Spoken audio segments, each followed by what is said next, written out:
دین اسلام کی جتنی بھی تعلیمات ہیں فطرت انسانی کے عین مطابق ہے۔ اللہ تعالیٰ نے جس طرح کا انسان کو بنایا ہے اور جن چیزوں کی اسے ضرورت ہے انہی چیزوں کی تعلیمات کا نام دین اسلام ہے۔ جب ہم دین سے ہٹ کر کوئی کام کرتے ہیں تو اس کا معنی یہ ہوتا ہے کہ ہماری جو ذاتی اپنی فطرت ہے، جو ہمارے جبلی تقاضے ہیں، فطری تقاضے ہیں، ہم ان تقاضوں کی مخالفت کرتے ہیں۔ دین بالکل انسان کی فطرت کے مطابق اسے احکامات دیتا ہے۔ ہماری دینی تعلیمات کا جو بنیادی نقطہ ہے کتاب و سنت میں وہ یہ ہے کہ ہم امت وسط ہیں، ہم درمیانی امت ہیں، افراط و تفریط سے پاک، شدت سے، غلو سے، تنگ نظری سے، ان چیزوں سے پاک، درمیانی اور معتدل امت وسط۔ افراط و تفریط سے پاک ہونا یہ اس امت کی خوبصورتی ہے۔ نہ اس طرف زیادہ جھکا جائے نہ اس طرف زیادہ جھکا جائے، بلکہ دین کا حسن یہ ہے کہ انسان معتدل زندگی گزارے۔ قرآن مجید میں اللہ کریم نے فرمایا وَلَا تَعْتَدُوا، حد سے نہ بڑھو، ان اللہ لا يحب المعتدین، اللہ حد سے بڑھنے والوں کو پسند نہیں کرتا، محبوب نہیں رکھتا۔ اللہ تبارک و تعالی ان لوگوں کو پسند نہیں فرماتا جو اعتدال کا رستہ چھوڑ جاتے ہیں۔ بعض لوگوں کی یہ طبیعت ہوتی ہے کہ وہ اپنی مزاج کے لحاظ سے ہی کبھی اس پلڑے میں جھک جاتے ہیں، کبھی اس پلڑے میں جھک جاتے ہیں۔ کسی سے دوستی ہوئی تو پھر اس قدر زیادہ ہوئی کہ غلو کا شکار ہو گئے، جان بھی حاضر، مال بھی حاضر، سارا کچھ ہی تو ہے، گھر کی باتیں بھی بتا لی، باہر کی بھی بتا لی، کاروبار کی بھی بتا لی، سب اسی کے نام کر دیا۔ لیکن جب اس شخص کے ساتھ اختلاف ہوا تو پھر دوست تو دور کی بات، اسے انسان ماننے سے بھی معاذ اللہ انکاری ہو گئے۔ تو یہ شدت ہے، یہ تناؤ ہے مزاج کا، اس سے انسان کا اخلاقی حسن ضائع ہوتا ہے، اس سے جو انسان کی انسانی خوبصورتی ہے وہ چلی جاتی ہے۔ وہ کسی نے کہا تھا کہ تعلقات جب حد سے گزر جائیں تو غم ملتے ہیں، اس لیے ہم ہر شخص سے کم ملتے ہیں۔ ہم کوشش کرتے ہیں کہ معتدل رہیں، زیادہ آگے بڑھنا ہی نہ پڑے۔ نبی پاک صلی اللہ تعالی علیہ وآلہ وسلم نے ہمیں معتدل دین دیا ہے، اعتدال والا، درمیانہ، اور فرمایا بہترین رستہ درمیانہ رستہ ہے۔ اور نبی پاک علیہ الصلوۃ والسلام نے فرمایا جو درمیانی چال چلتا ہے وہ کبھی تنگ نہیں ہوتا، جو اعتدال کا رستہ اختیار کرتا ہے تکلیف میں نہیں آتا۔ معتدل چلنے والے لوگ جو ہوتے ہیں ان کا بیلنس ہمیشہ ٹھیک رہتا ہے، ان بیلنس نہیں ہوتے۔ تو معتدل زندگی گزاریں، اعتدال پسند بنیں، چیزوں میں شدت نہ لائیں۔ نبی پاک علیہ الصلوۃ والسلام نے فرمایا دین میں بھی غلو نہ کرو، فرمایا تم سے پہلے لوگ غلو کی وجہ سے ہلاک ہو گئے۔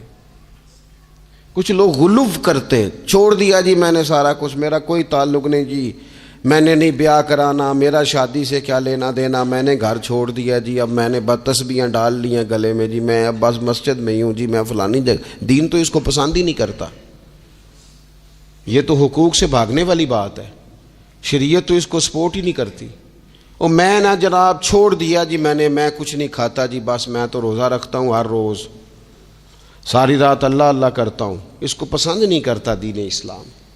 آپ کو معتدل رہنے کا کہا گیا ہے۔ وہ جو رہبانیت اختیار کر لی تھی یہودیوں نے، عیسائیوں نے، غاروں میں چلے گئے، نکل گئے جنگلوں میں، تو حضور نے فرمایا میرے دین میں کوئی رہبانیت نہیں ہے۔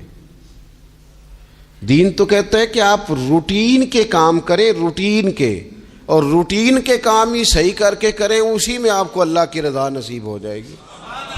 لیکن حضور نے فرمایا جو محنت کر کے روزی کمانے والا اللہ کا دوست ہے، سچا تاجر جو ہوگا اسے اللہ قیامت کے دن نبیوں کے ساتھ جگہ عطا فرمائے گا۔ تو نبی پاک علیہ الصلوۃ والسلام نے تو سپورٹ کر دی، فرمایا جو تو کام کر رہا ہے یہی کرتے کرتے تجھے اللہ کا قرب نصیب ہو جائے، اسی کو صحیح کر کے کر۔ یہ جو غلو ہے، یہ جو شدت پسندی ہے، اسے منع کیا۔ نبی پاک علیہ الصلوۃ والسلام کے گھر میں 3 صحابہ کرام علیہم رضوان تشریف لے گئے۔ انہوں نے جا کے نبی پاک علیہ الصلوۃ والسلام کی عبادت کا حال پوچھا۔ چند صحابہ گئے تو ازواج مطہرات نے ارشاد فرمایا کہ محبوب گھر تشریف لاتے ہیں، کچھ وقت آرام کرتے ہیں، کچھ وقت ہمیں دیتے ہیں، کچھ وقت عبادت میں گزارتے ہیں۔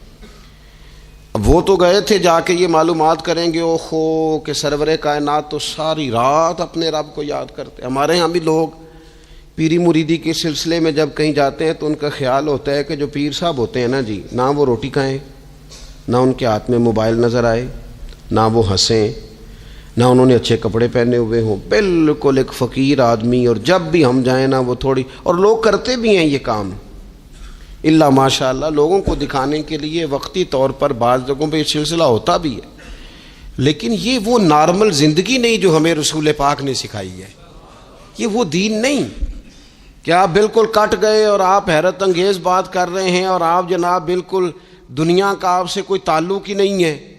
یہ تو رہبانیت ہے اور اسلام اس کو قبول نہیں کرتا۔ وہ صحابہ کرام علیہم رضوان نے نبی پاک علیہ السلام کے احوال شریفہ سنے تو وہ کہنے لگے کہ نبی پاک کے صدقے تو اللہ اگلے پچھلوں کو معاف کرے گا، حضور تو محبوب ہیں۔ یہ سن کے اب انہوں نے اپنے دل میں جو ارادہ کیا، کہنے لگے محبوب تو وراء الورا ہیں، لیکن ہم چونکہ گناہگار لوگ ہیں، عام آدمی ہیں، ہم اس طرح کریں گے کہ ہم ساری رات اللہ کی عبادت کریں گے۔ حضور تو محبوب ہے نا، چلو کچھ دیر آرام بھی کرتے ہیں، ہم ساری رات عبادت کریں۔ ایک نے کہا کہ بھائی میں تو ہر روز روزہ رکھا کروں گا نفلی۔ تیسرے نے کہا میں شادی نہیں کروں گا، میں ایسے ہی وقت گزاروں گا، تجرد کی زندگی گزاروں گا۔ رسول پاک علیہ السلام کو جب اس بات کی خبر پہنچی تو پتہ حضور نے تبصرہ کیا قربان جائیں، کیا انداز ہے گفتگو کا۔ محبوب فرمانے لگے یہ میں نے کیا سنا ہے کہ میں شادی نہیں کروں گا اور میں ہر روز روزہ رکھوں گا اور میں ساری رات ہی نفل پڑھوں گا، آرام ہی نہیں کروں گا۔ محبوب فرمانے لگے میں تم سب سے زیادہ اللہ کو جانتا ہوں اور میں تم سب سے زیادہ رب سے ڈرتا ہوں۔ حضور فرمانے لگے میں نے تو شادیاں بھی کی ہیں، میرے تو بچے بھی ہیں۔ حضور فرمانے لگے میں تو روزہ بھی رکھتا ہوں اور میں تو نفلی روزے چھوڑتا بھی ہوں۔ محبوب کریم علیہ الصلوۃ والسلام فرمانے لگے میں تو رات کو عبادت بھی کرتا ہوں اور آرام بھی کرتا ہوں۔ اللہ کے رسول صلی اللہ تعالی علیہ وسلم ارشاد فرماتے فرماتے بات کہاں تک لے گئے؟ حضور فرمانے لگے اپنے یہ سارے طریقے، اپنی یہ سنت حضور بیان کر کے کہنے لگے سن لو بھائی، جس نے میری سنت سے منہ موڑا اس کا مجھ سے تعلق ہی کوئی نہیں، میرے طریقے پہ چلو، جو میں تمہارے لیے اسوہ چھوڑ کے جا رہا ہوں اس اسوے کو اپناؤ، اس طریقہ مبارکہ پر عمل کرو، اعتدال نہ چھوڑے کبھی بھی۔ غیر معتدل ہو جاتے ہیں لوگ، میں نے دیکھا ہے کہ وہ نہ جب بندہ غیر معتدل ہو جاتا ہے تو چیزوں کا حسن ختم ہوتا ہے، اس کا وقار اٹھ جاتا ہے، اس میں تازگی نہیں رہتی، اس کے اندر وہ کیفیت نہیں رہتی۔ یہ دین کی بات ہے نا، تبلیغ ہے، یہ بھی حد سے زیادہ نہیں کرنی چاہیے۔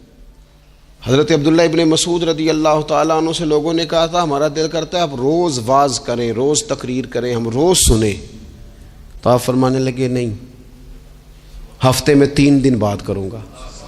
اتنی بات کریں گے جو معتدل رہے، جو حد سے زیادہ نہ بڑھے۔ وہ ہمارے ہاں رواج ہے نا 2.5 گھنٹے کی تقریر کا، 3 گھنٹے کی تقریر کا، 4 گھنٹے کی تقریر کا۔ تو ہم سے لوگ کئی دفعہ کہتے اسی تے جے گل سمجھن لگے سا تسی ختم کر دیتی۔ تو میں نے کہا آپ شروع لیٹ ہوئے نا، ہم اللہ کے فضل سے پہلی بات سے شروع ہو گئے تھے، ہم نے وہ آدھا گھنٹہ تمہید پہ نہیں نہ لگایا۔ تجاوز نہ کریں چیزوں سے، اعتدال میں رہیں۔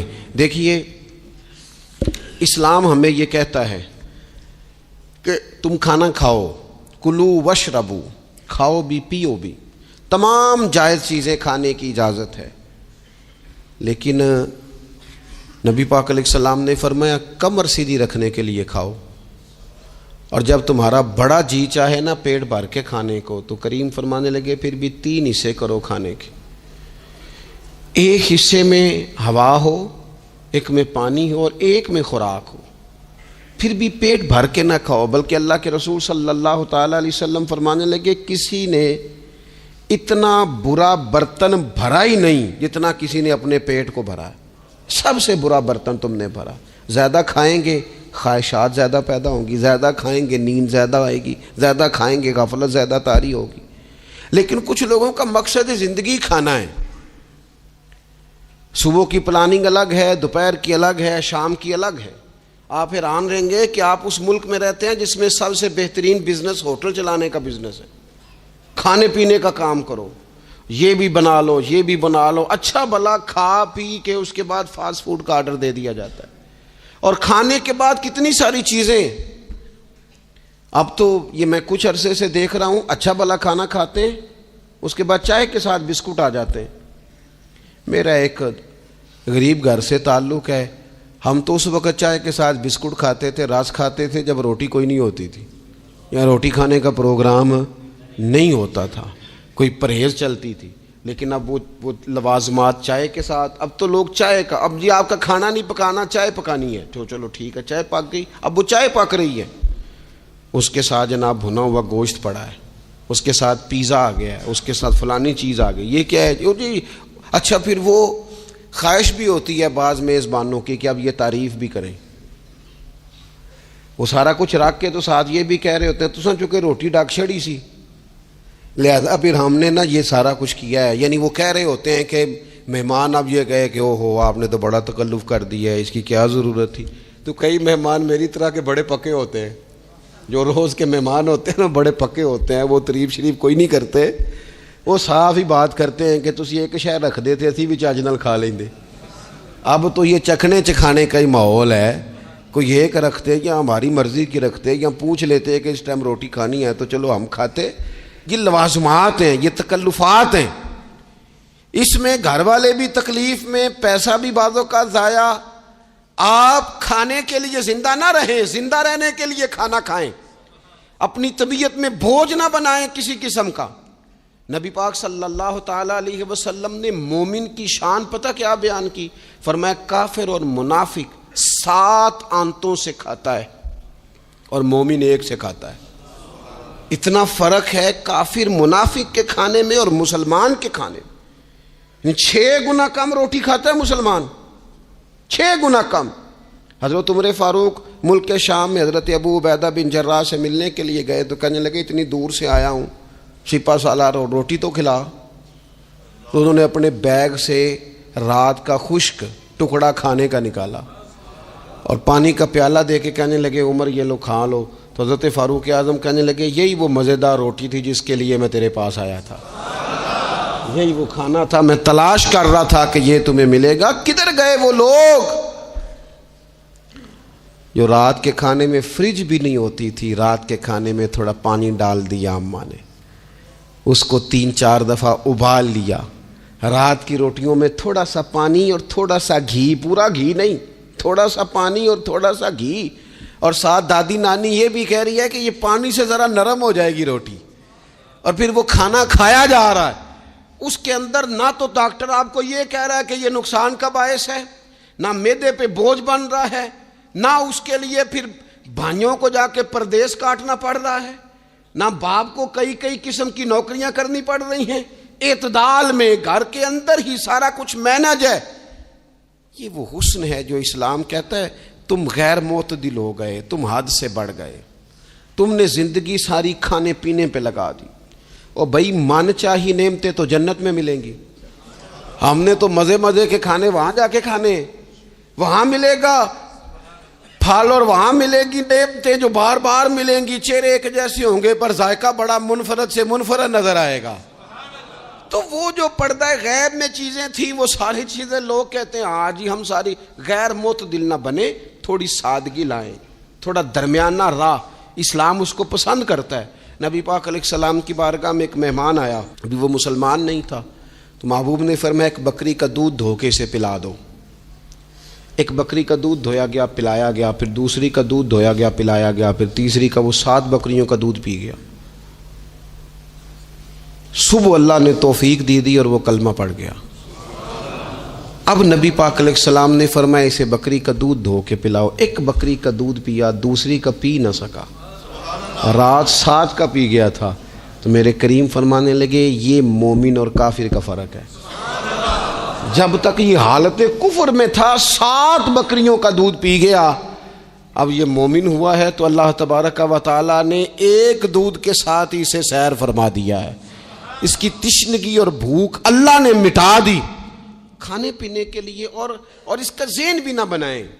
میں جانتا ہوں جن گھروں میں بچے اس مزاج کے ہو جاتے ہیں, اس طبیعت کے ہو جاتے ہیں کہ آج یہ کھانا ہے, کل وہ کھانا ہے, پرسوں وہ کھانا ہے, وہ پھر کھانے پینے میں سارا وقت گزرتا ہے. پھر وہاں دیکھا ہے کہ اماں بیچاری باورچی خانے میں ہی رہتی ہے. پھر وہاں صرف ایک ہی سلسلہ ہے کہ کھاؤ, کتنا کو کھا سکتے ہو. تو معتدل رہیں. تیسری بات یہ کہ رزق کمانے کے مسئلے میں بھی معتدل رہیں. کاروبار کریں, محنت کریں, منصوبہ بندی کریں, کوشش کریں, لیکن پیسے کمانے کے مسئلے میں ڈپریشن کا شکار نہ ہو. یعنی اس کو نہ جینے مرنے کا مسئلہ نہ بنائیں کہ اگر ایک مہینہ کاروبار صحیح چمکا ہے تو صحت بھی ٹھیک رہی ہے, اور اگلے مہینے اگر تھوڑے حالات خراب ہوئے ہیں تو بلڈ پریشر بھی کافی اوپر نیچے ہو گیا ہے. اس کو نفسیاتی مسئلہ نہ بنائیں. پہلے بھی کئی دفعہ کہہ چکا ہوں, پھر کہتا ہوں, 2-4-5 دوستوں سے پیار ہے تو 2-4 دفعہ انہی دنوں میں نا, سال کے بعد آ کے مجھے کچھ دن آتے ہیں نا کاروبار پہ, انہی دنوں میں آ کے انہوں نے مجھ سے کہا, دور سے آئے, کہا جناب ہم کاروباری بندے, حالات ٹھیک نہیں, کوئی دعا بتائیں. تو میں نے کہا جن دنوں ٹھیک ہوتے ہیں ان دنوں کیوں نہیں آتے؟ کیا آج کل حالات بڑے اچھے ہیں, کچھ شکر کا طریقہ بتائیں, کیوں نہیں آتے؟ کیا فلسفہ ہم نے اختیار کر لیا ہے. رزق کا وعدہ اللہ کا ہے, اس کو کمانے میں اور پیسے کمانے میں محنت کرنے کا حکم دیا گیا ہے. نبی پاک علیہ الصلوۃ والسلام نے فرمایا جد و جہد کرو, نکلو, اللہ پہ بھروسہ کر کے نکلو. جس طرح وہ پرندوں کو روزی دیتا تمہیں بھی دے گا, لیکن اس میں نفسیاتی مسئلہ نہ بنایا جائے, نفسیاتی نہ بنایا جائے. حضور علیہ الصلوۃ والسلام نے نا ایک جملے کے اندر اس مضمون کو اتنے حسین انداز میں سمیٹا ہے نا کہ مسلمان, یہ ابن ماجہ میں موجود ہے, مسلمان اگر ان 2 جملوں کو کبھی سمجھ جائے نا تو سکون آ جائے زندگی میں, اطمینان نصیب ہو جائے, تیقن کی دولت ملے. حضور فرمانے لگے رزق کمانے کے معاملے میں معتدل رہنا. کوئی بندہ اتنی دیر تک مرے گا نہیں جب تک اس کے حصے کا رزق اسے مل نہ جائے. اتنی دیر تک بندہ دنیا سے نہیں جائے گا, تیرا حصہ تیرے تک پہنچے گا. کبھی بھی بے آبرو ہو کے رزق کمانے کے چکر میں نہ پڑے. کبھی بھی ذہن پہ سوار نہ کر لیں کہ میرا کام نہیں چل رہا. کبھی بھی اس طرح کی طبیعت نہ بنائیں. میں تھوڑی دیر پہلے عرض کر رہا تھا کہ ایک بزرگ نے نا 2 کنجوس لوگوں کو پہلے بلایا, کنجوس آدمی تھے اللہ ماشاء اللہ. تو ان کے سامنے کھانا رکھا, کھانا بڑا بہترین اعلیٰ کوالٹی کا, لیکن ان سے کہا کہ جناب ہم نے نا ایک سبق لینا ہے آپ سے, تو کھانا تو آپ کو ملے گا اور آپ کی مرضی کا پکایا ہے, پر کھانے کا طریقہ ہمارا ہے. انہوں نے کیا کیا, یہاں سے رکھ کے نا ان کے ہاتھ باندھ دیے. وہ پرانے زمانے میں جو جرہ ہوتے تھے, بازو ٹوٹ جاتا تھا تو باندھتے تھے نا لکڑیاں رکھ کے, تو لکڑیاں رکھ کے نا ہاتھ باندھ دیے تاکہ یہ جوڑ موڑ نہ سکے. تو یہاں سے ہاتھ باندھ دیے کہ روٹی کھاؤ. کنجوس بندے تھے. اب انہوں نے لقمہ اٹھایا, ہاتھ بندھا ہوا, اور یہاں سے لے جا کے جب منہ میں پھینکا, وہ کپڑے بھی سارے الجھ گئے, حال بھی خراب ہو گیا, پر کھایا انہوں نے مزہ لے کے پورا. وہ بڑی بری حالت ہو گئی. وہ کنجوس تھے دونوں کو دسترخوان پہ روٹی کھائی جا رہی. اب ان دونوں کو سمجھانے کے لیے کہا کہ اب ہم تمہیں 2 اور لوگوں سے بھی ملواتے ہیں. اب 2 وہ بندے بلائے جو دل کے سخی تھے, جو رزق کے معاملے میں اس کا زیادہ حریص نہیں تھے. ان کی بھوک جو تھی وہ کہیں دور تک دکھائی نہیں دے رہی تھی. انہوں نے کہا جناب ادھر آئیں آپ دونوں بھی. ان کے بھی ہاتھ باندھ دیے گئے. کہا آپ نے روٹی کھانی ہے, آپ نفیس لوگ ہیں, ناراض نہ ہوئیے گا, سخی بندے ہیں, پر کھانا آپ نے کھانا ہے, اور ہماری مجبوری ہے, ہم نے آپ کے ہاتھ باندھ کے روٹی دینی ہے آپ کو. وہ 2 بندے بھی آمنے سامنے بٹھا دیے گئے, کھانا چن دیا گیا, ہاتھ یہاں سے باندھ دیے گئے, لیکن وہ سخی تھے. انہوں نے کہا جناب کوئی مسئلہ نہیں، اللہ تعالیٰ توفیق دے گا۔ انہوں نے کیا کیا، وہ لقمہ لگاتے اور ایک دوسرے کے منہ میں ڈالنا شروع کر دیتے، کھانا بھی کھا لیا، کپڑے بھی بچ گئے، نفاست بھی قائم رہ گئی، اور کسی قسم کی کوئی پریشانی آئی۔ کام خاصا مشکل ہے کسی کے منہ میں لقمہ دینا، یہ کام بڑا مشکل ہے، یعنی کھانا آ جائے، پک جائے، پاس پہنچ جائے، اور پھر اسے توڑ کے بنا کے اتنی محنت کر کے دے کسی کے منہ میں دینا۔ لیکن یہ دے کے دیکھو کپڑے بچ جائیں گے انشاءاللہ، نفاست نظر آئے گی، حسن نظر آئے گا، خوبصورتی نظر آئے گی، اس میں لطافت محسوس ہوگی، اس میں لگے گا کہ یہ بندہ ایسا ہے جسے اللہ تعالیٰ نے اپنے فضل سے عطا فرمایا ہے۔ تو غیر معتدل طریقہ بندے کو رسوا کر دیتا ہے، رسوا کر دیتا ہے۔ وہ مال کمانے تو نکلتا ہے لیکن وہ کمزور ہو جاتا ہے، اس کا مزاج اور طرح کا ہو جاتا ہے۔ میں نے دیکھا ہے، وہ جناب ساری دنیا چھٹی پہ ہے لیکن اس نے کہا چلو آج میں دکان کھول لیتا ہوں، گاہک کہیں بھی نہیں آئے گا تو چلو سارے آج مجھے مل جائیں گے۔ ایسا نہیں ہوتا، رزق اللہ نے تقسیم فرمایا ہے، اور جس کا ہے وہ اس تک پہنچ جاتا ہے۔ تو غیر معتدل طریقہ اور رسوائی والا طریقہ کبھی بھی اختیار۔ اسی طرح کا معاملہ سخاوت میں ہے۔ نبی پاک علیہ الصلوۃ والسلام نے فرمایا کہ جب صبح دن چڑھتا ہے تو فرشتے دعا کرتے ہیں، کہتے ہیں یا اللہ سخی کو زیادہ عطا فرما، اسے زیادہ دے۔ حضور فرماتے ہیں جو سخی ہوتا ہے نا، یہ لوگوں کے بھی قریب ہوتا ہے، اللہ تعالیٰ کے بھی قریب ہوتا ہے، اور جنت کے بھی قریب ہوتا ہے۔ اور یہ جو کنجوس ہوتا ہے یہ لوگوں سے بھی دور ہوتا ہے، اللہ تعالیٰ سے بھی دور ہو جاتا ہے، جنت سے بھی دور ہو جاتا ہے۔ سخاوت بڑی اعلیٰ چیز ہے، لیکن اس میں بھی معتدل رہنے کا کہا گیا ہے۔ معتدل، کچھ لوگ ایسے ہیں جو سخی نہیں ہوتے، یہ میں کوشش کروں گا تشریح آپ کے ذہن کے مطابق کر لوں۔ سخی مزاجن سخی، لیکن اگر کبھی چڑ جائے نا، وہ جتنے مرضی پیسے لے لو ان سے، مزاج میں سخاوت نہیں، لیکن اگر طبیعت ہے اس طرح کی کہ اگر ان کا ذہن آ گیا نا، کبھی کہیں کسی نے تعریف کر دی ہے، پوری خوشامد اس نے کر لی ہے، تو پھر تو جناب ساری جیب بھی آپ خالی کرا دے۔ یہ مزاج کی سخاوت نہیں ہے، یہ تو آپ کی طبیعت کا وہ ابال ہے کہ اگر کسی بندے کو پتہ چل گیا ہے کہ کس طرح کر کے آپ قابو آتے ہیں تو پھر وہ روز استعمال کرے گا، اور یہ ہوتا ہے، یہ ماحول ہوتا ہے۔ میں چونکہ مذہبی ماحول سے تعلق رکھتا ہوں، میں نے خود یہ دیکھا ہے کہ کوئی شخص اگر اس نے زیادہ بڑا منہ کھول کے لوگوں سے مانگنا شروع کر لیا ہے تو پھر تو جناب بڑی بات ہے، مہنگا آدمی۔ اور اگر کوئی اپنی وفاداری قائم رکھتا ہے، خوشامد نہیں کر سکتا، اس کی طبیعت نہیں ہے کہ وہ 20-50 لوگوں کی خوشامد کرے، 10 کو حاجی صاحب کہے، 20 کو عاشق رسول کہے، اور 30-35 کو کہے جناب بڑی بات ہے، ہم نے تو بڑا دیکھا ہے، آپ تو بڑے بہترین لوگ ہیں۔ تو پھر جناب وہ اگر یہ کام اسے کرنا آتا ہے تو پھر اس کا مطلب ہے اسے دہاڑی بھی اچھی لگانی آتی، پھر اس کی آواز کا بھی زیادہ سریلا ہونا ضروری نہیں، پھر اللہ تعالیٰ معاف فرمائے، پھر بس ٹھیک ہے، اب میں کیا اس پر تبصرہ کروں، پھر تو ہم دیکھ رہے ہوتے ہیں جس کو وہ عاشق رسول کہہ رہے ہوتے ہیں نا۔ اور ایسی خطرناک، میرے سامنے ایک نعت خواہ ایک صاحب سے کہنے لگا، نعت حضور کی پڑھی جا رہی ہے۔ کبھی شعراء ایک کام کرتے تھے، وہ کہتے تھے شعر تیری نظر ہے، وہ غزل کا شعر ہے یا کوئی ایسا شعر ہے، لیکن ایک شعر ہے نعت کا،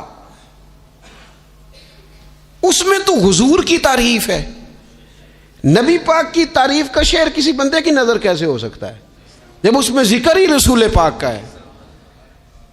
تو وہ نعت خان صاحب کہنے لگے، بندہ سامنے بیٹھا ہے، تھوڑا بہت میں بھی اسے جانتا ہی تھا، تو اسے کہنے لگے حاجی صاحب یہ شعر تہاڈی نظر ہے۔ میں انہوں آخیا تو مہربانی کر، یہ نظر کوئی اور شے کر لیا، یہ تو نعت ہے حضور کی، یہ نبی پاک کے لیے ہی رہنے دے، اس کی نظر تو نے کر دی ہے۔ تو نالے میں کیا حاجی جنی دیر تک پیچھے بیٹھا سی انہیں دیر تو نظر کیتی نہیں، ان دتھیاں لے کے سامنے آئے تھے تو نظر نیاز شروع کر لی۔ نہ کریں یہ کام، اس سے کوفت پہ، اور آپ یقین کریں میں ذمہ داری سے کہتا ہوں، یہ کام کرنے والا بھی تنگ ہوتا ہے، اور جس کے لیے کر رہا ہوتا ہے پتہ اسے بھی سارا ہی ہوتا ہے کہ چکر کیا چل رہا ہے، سب پتہ ہوتا ہے۔ تو اس تکلف میں جب انسان کام کرتا ہے تو کہاں تک بات جاتی۔ سخاوت کریں لیکن چڑھ کر کوئی کام نہ کریں۔ نبی پاک علیہ الصلوۃ والسلام نے فرمایا، حضور فرمانے لگے اس طرح خیرات نہ کرنا کہ تمہارے اپنے بچے بعد میں لوگوں کے سامنے ہاتھ پھیلاتے پھرے۔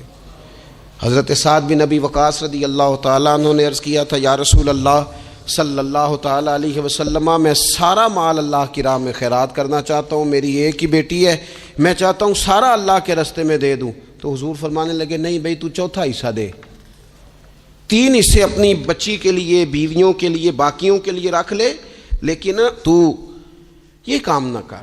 تو میرے عزیز زندگی میں خرچ کرنے میں بھی اعتدال کا مظاہرہ کریں۔ مجھے پتہ ہے اچھی طرح کہ ہمارے ہاں ایک مزاج بن جاتا ہے، طبیعت بن جاتی ہے کہ اگر کسی شخص کو آپ تھوڑی سی مدد کرتے ہیں تو وہ سمجھتا ہے کہ اگر اس نے مجھے 20,000 دیا ہے تو یقیناً اس کے گھر میں 50 لاکھ پڑا ہے، وہ پھر اگلے ہفتے دوبارہ آتا ہے، ایک نئی مجبوری کا بھی اظہار کرتا ہے۔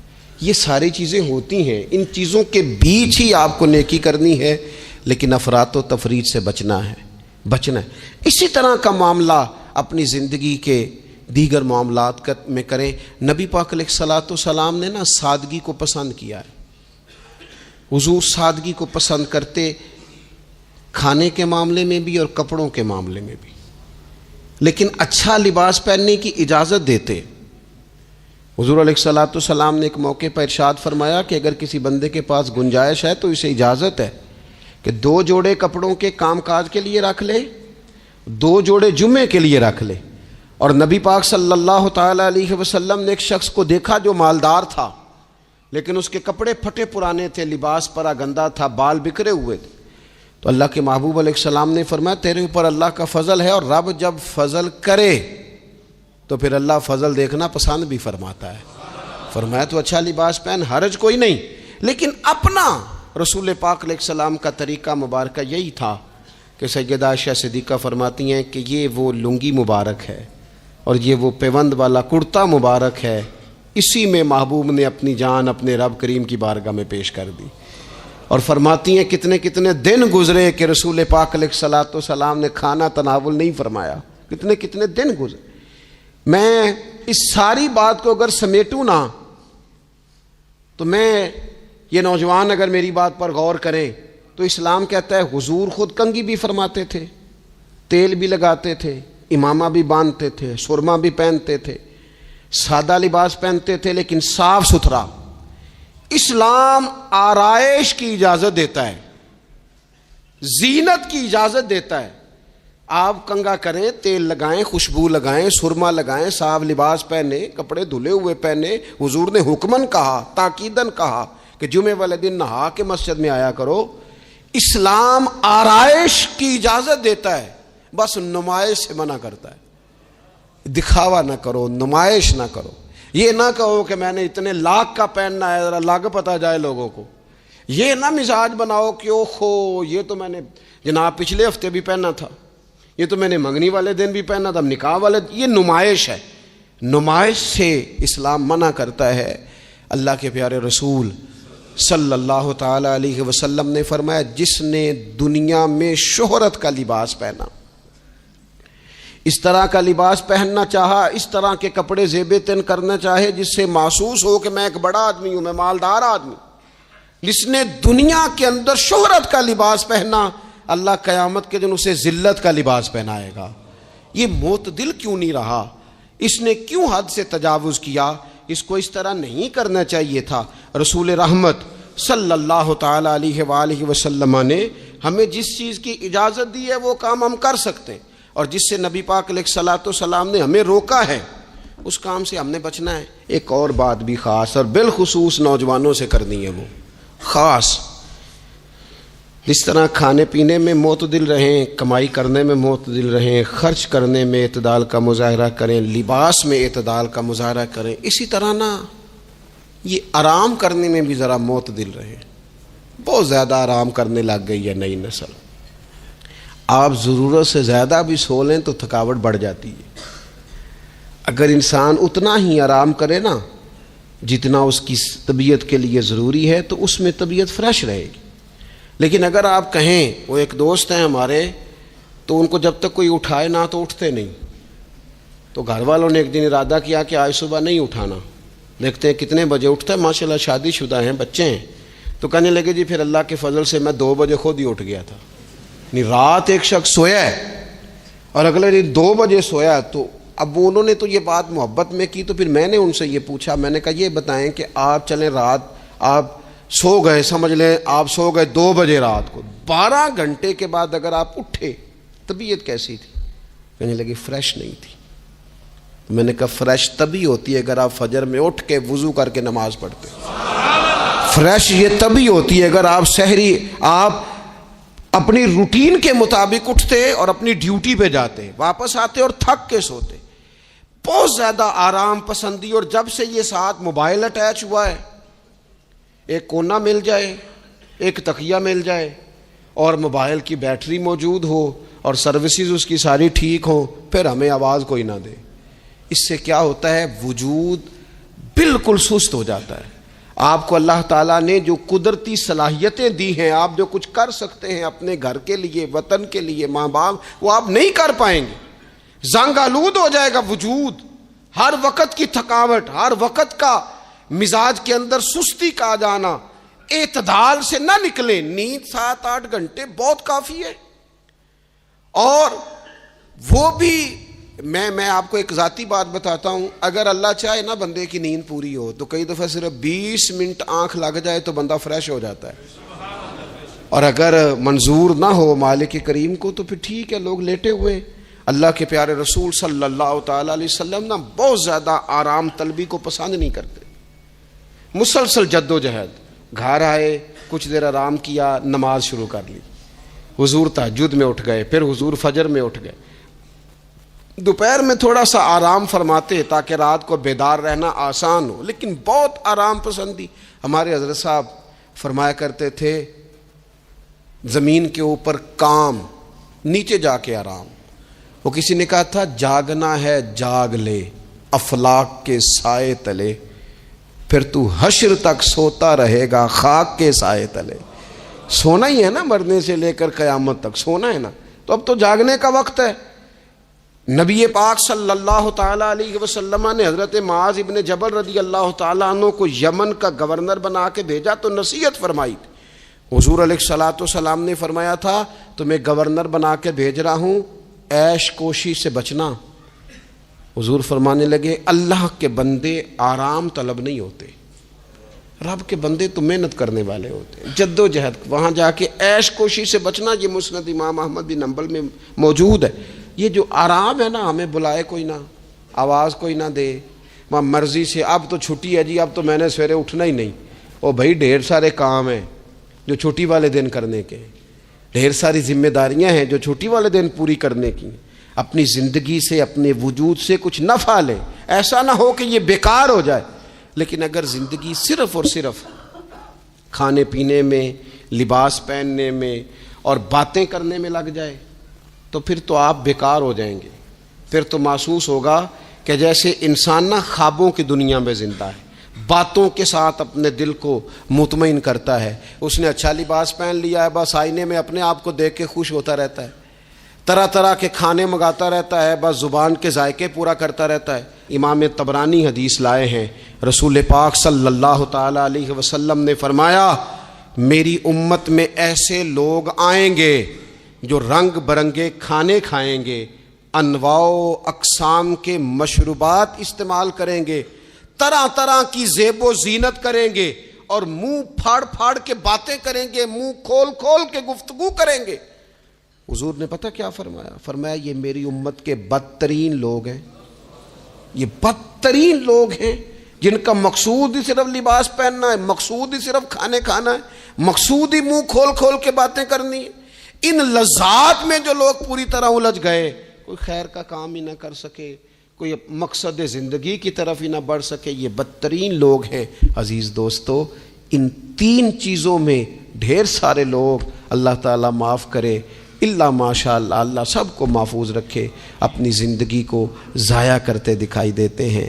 یا تو کھانے پینے کا شوق ہے، یا لباس کی زیب و زینت کی طرف توجہ ہے، یا بس نشستن گفتن برخاستن بیٹھے ہیں اور باتیں کی ہیں اور اٹھے اور اتنی باتیں کی ہیں، اتنی باتیں کی ہیں، اس میں بھی کوئی اعتدال نہیں۔ بہت زیادہ بولنے سے وقار چلا جاتا ہے، بہت زیادہ باتیں کرنے سے باتوں کا حسن ضائع ہوتا ہے، بہت زیادہ بولنے والے کے جملے قیمتی نہیں رہتے، بہت زیادہ باتیں کرنے والا آدمی بے وزن اور بے وقت ہونے لگتا ہے۔ بغیر مانگے مشورہ دینے والے لوگوں کے مشوروں کو لوگ ردی کی ٹوکری جاننے لگتے ہیں۔ اپنی زندگی کو اگر وزادار اور باوقار بنانا چاہتے ہیں تو ذرا لباس میں بھی سادگی ہو، اللہ کی ہر نعمت خوش دلی سے استعمال کی جائے۔ سادہ کھانا بھی ملے تو رب کی عطا سمجھ کے رغبت کے ساتھ، شوق کے ساتھ اسے استعمال کیا جائے۔ مجلس میں بیٹھا جائے تو سیکھنے کی کوشش کی جائے، دوسروں کی باتوں کو سنا جائے۔ اللہ تعالیٰ نے نا کان دو دیے ہیں، زبان ایک دی ہے۔ معنی کیا ہے؟ ڈبل سننا چاہیے اور سنگل بولنا چاہیے۔ 2 گنا سنیں اور اس سے آدھی گفتگو کریں۔ اور ہمارے حضرت تو فرمایا کرتے تھے اپنے جملوں کو چھوٹا کرو، جو بات تھوڑے جملوں میں کہی جا سکتی ہے اسے لمبے جملوں میں نہ کہو۔ ہر بات کی وضاحت کرنا اور ہر بات کا پس منظر بیان کرنا اور بات کو اتنا لمبا کر دینا کہ اصل بات ہی اس میں سے رہ جائے، بیچ میں سے مدعا ہی ختم ہو جائے، آنے کا مقصد ہی کسی کو سمجھ میں نہ آئے، اس سے بھی انسان اعتدال کا رستہ چھوڑتا ہے۔ تو فرمایا ولا تعتدوا، حد سے نہ بڑھو، ان اللہ لا يحب المعتدین، اللہ حد سے بڑھنے والوں کو پسند نہیں کرتا۔ اللہ تبارک و تعالی ہمیں دین کا جو حسن ہے اعتدال پہ رہنا اس پہ ہمیشہ قائم رکھے۔ آخر دعوایا ان الحمد للہ رب العالمین۔ عشق اللہ وچ ہو مستانہ،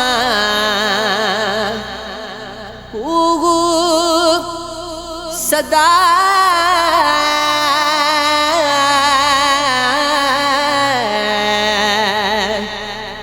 اللہ